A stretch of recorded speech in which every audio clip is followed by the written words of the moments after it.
My name is Ronald Davis. I've been on the street for about a year and a half now. Well, I come from the suburbs. Life, which is rough.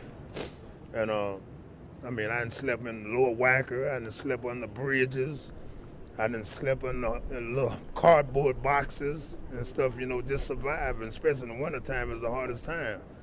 And I go to fill out applications for a job and stuff. They look at me, I'm not looking presentable, and then we'll call you, leave a number. But how can I leave a number when I don't have a phone? So it's just a struggle out there, I just, from day to day, people, I come out here and panhandle with my cup. Right here at the Metro train station, people come off, bringing me sandwiches and stuff like this here. And I start out in my morning about 6 o'clock. Sometimes I don't even have enough to go to the flop house. Sometimes the flop house is a cheap place and they number $16 for 24 hours right over there on Clark and Van Buren. And a lot of times I don't have enough money for that, so I had to end up sleeping in the park or on one of these benches downtown or something like this, and then the security guards come and run you off about 5 or 6 in the morning. So by 6 o'clock I started panhandling and trying to survive. And like I said before, some days I don't even have enough to get a room, so I just sleep on the street. But I depend on the people that's coming off the train because most of them I give them respect. Most of them like me. They come out and give me clothes and food and stuff like this here so I can survive. Give me a few bucks and everything, and I add it up at the end of the day and get me a little room for the night. And whenever I'm not fortunate enough to get the room, I just sleep in the street wherever I can. It's really humiliating to be shaking a cup 24 hours a day and people just look at you like you some kind of little bum, you know what I'm saying? I have had people to walk past me and say, "Get a job, bum." And I said, "Wait a minute, I'm not a bum, I'm a human being." And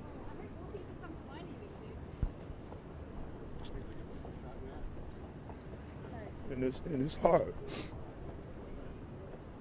But after the end of the day, when people go home and everybody get on the Metro train, and then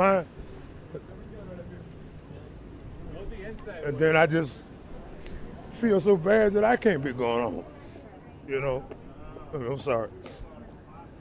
But it's really emotional because I'm really trying to get myself together and get off this tree. And I don't care what it's doing. If I can get a job and through this humility, you just lose all your humility when you're shaking a cup begging. You know what I'm saying? You can look at a person and tell if they give you respect or not. You know what I mean? A lot of people look at you like you're just a piece of crumb.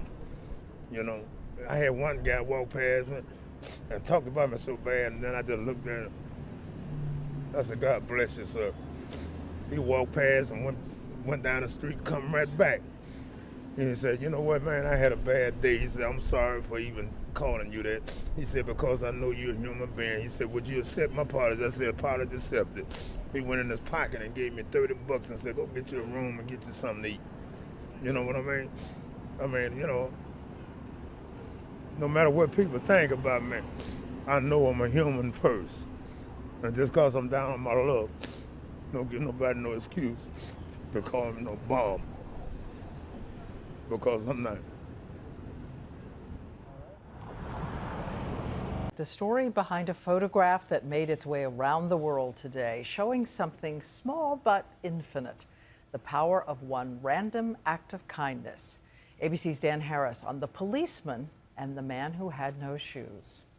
A New York City police officer on a frigid November night in Times Square bending down to give a homeless and shoeless man a pair of brand new boots. This scene would have gone unnoticed, except Jennifer Foster, a tourist, just happened to be there. I heard him quite clearly say, "I have these size 12 all-weather boots for you. Let's take care of you." She surreptitiously snapped this picture and sent it to the NYPD. The department posted it to Facebook 2 days ago, and tonight it has almost 2 million views, 400,000 likes, and more than 28,000 comments. It's also been passed around the globe from Romania to Russia to China. And today, the officer himself came forward. He is Lawrence DePrimo, an unfailingly polite 25-year-old who still lives with his mom and dad. So I went up to him, I was like, "Buddy," I was like, "Where's your socks? Where's your shoes?" He was like, I never had a pair of shoes. It's okay, officer.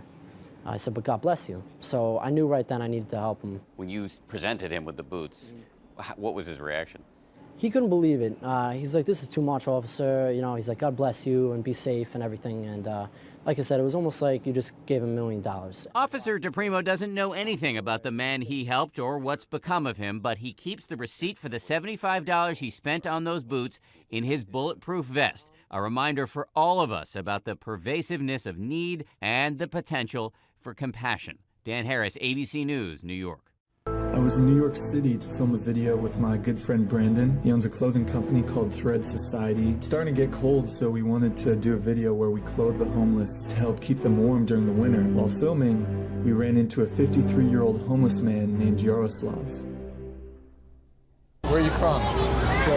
Czech. 1 sec. Doesn't speak English.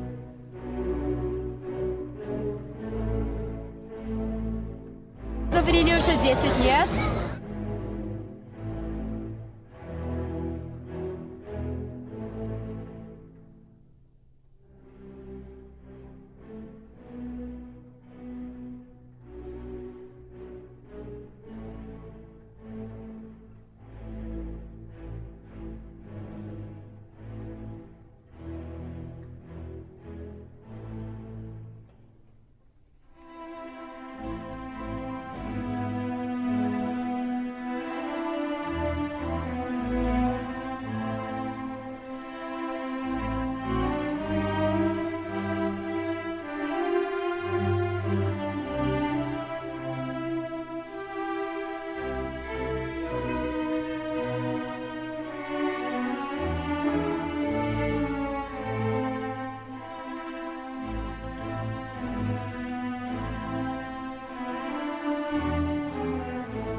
He doesn't drink. Что вы пьете каждый день? Каждый день пью кофе. Coffee. He likes coffee. He likes coffee.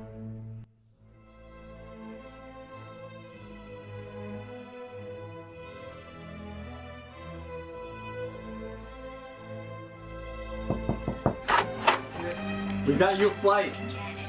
Поехать домой в Чех. 20 года. 20 года? Worked in the mines for 20 years.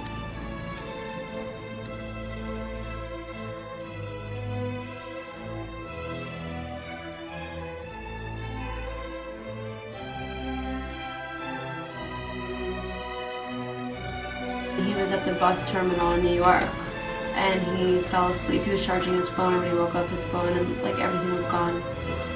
He got robbed. One time. He had $1,000.